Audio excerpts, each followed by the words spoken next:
ফ্যাসিবাদের উত্তাল সময়ে বিএনপি, গণ অধিকার পরিষদ সহ প্রায় ৪২টি রাজনৈতিক দল ও জোট আমরা ফ্যাসিবাদ পতনে এক দফার দাবিতে যুগপৎ আন্দোলন করেছিলাম।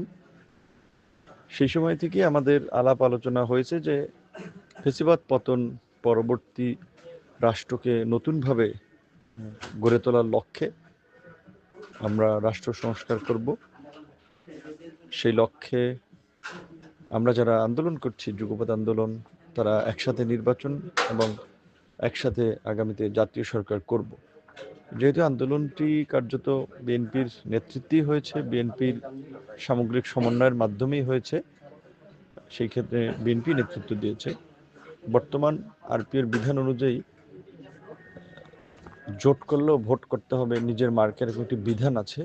তো স্বাভাবিকভাবেই সব এলাকায় হয়তো সব মার্কা নিয়ে সবাই জয়লাভ করতে পারবে না, যে কারণে আমাদের যুগপৎ আন্দোলনের শরিকদের অনেকেই নির্বাচনে জেতার কৌশল হিসেবে তারা বিএনপির প্রাথমিক সদস্য পদ নিয়ে ধানের শীষে নির্বাচন করছে।